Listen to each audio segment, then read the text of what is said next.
Hello friends, welcome back to the channel. இன்னைக்கு நம்ம பார்க்க போறது கப் யாருக்கு. T20 வேர்ல்டு கப்ல இந்தியாவும் நியூசிலாந்தும் ஃபைனல் வந்துட்டாங்க.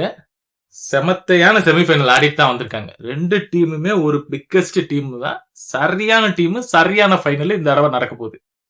சரியா? கப் யாருக்கு, இந்தியாக்கா நியூசிலாந்துக்கா?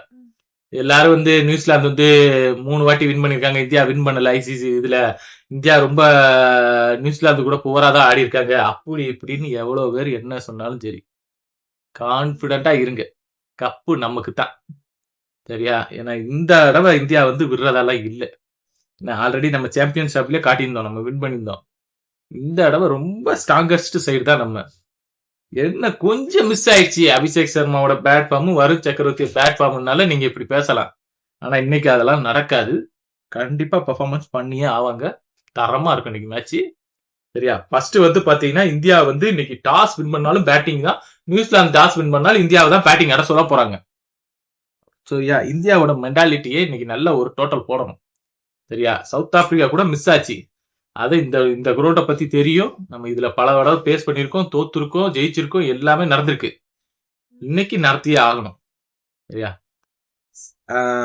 இன்னைக்கு டாப் ஆர்டர்ல பாத்தீங்கன்னா சஞ்சுவும் சரி, அபிஷேக் சர்மாவும் நல்லா ஆடி ஆகணும். அதாவது நியூசிலாந்தோட ஸ்பின் பவுலர் தான் மெயின் மேட்டரே.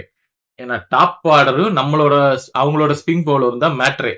இப்ப என்னன்னா, நியூசிலாந்தை பொறுத்த வரைக்கும் பவர் பிளேலயே ஏர்லியரா விக்கெட் எடுக்கிற பழக்கத்தை அவங்க நிறைய வச்சிருக்காங்க. 2 விக்கெட்டாவது குறைஞ்சது எடுக்கிறாங்க. அதை வச்சுதான் கேமுக்குள்ளேயே வர்றாங்க.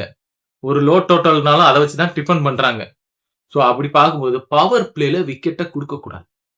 இந்த ஒரு சும்மா ஆஃப் ஸ்பின்னர் போட்டு எல்லாம் விக்கெட் எடுக்கிற மாதிரிலாம் விட்டுறக்கூடாது. சவுத் ஆப்பிரிக்கா மாதிரிலாம் பண்ணக்கூடாது.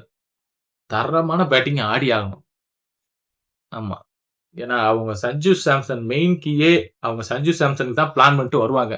ஏன்னா இப்ப அபிஷேக் சர்மா ஃப்ரீயாவே விக்கெட் கொடுக்குறாரு, அவராவே ஆடி அவுட் ஆயிடுறாரு. இப்ப அவருக்கு மேட்டர் கிடையாது, ஸ்கெட்சே சஞ்சுக்கு தான் போகணும்னு தான் வருவாங்க. சஞ்சு இதை பார்த்து ஆடிட்டாருன்னா போதும், முடிச்சு. ஏன்னா power play only decide the match.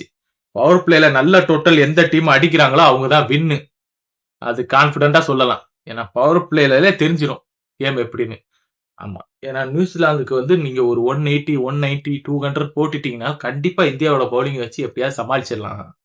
ஏன் எப்படி சொல்றேன்னா, ஏன்னா நியூசிலாந்துல டாப் ஆர்டர் மட்டும்தான் பெரிய இன்னிங்ஸ் போவாங்க. நமக்கு டாப் ஆர்டரை எடுக்கிறதுக்குன்னே பும்ரா வச்சிருக்கோம். எப்படியும் பவர் பிளேல அவருக்கு ஒரு 2 ஓவர் கொடுத்து டாப் ஆர்டர் விக்கெட்டை மட்டும் தூக்கிட்டாருன்னு வச்சுக்கோ, சூரியகுமார் யாதவ் முடிஞ்சு. மிடில்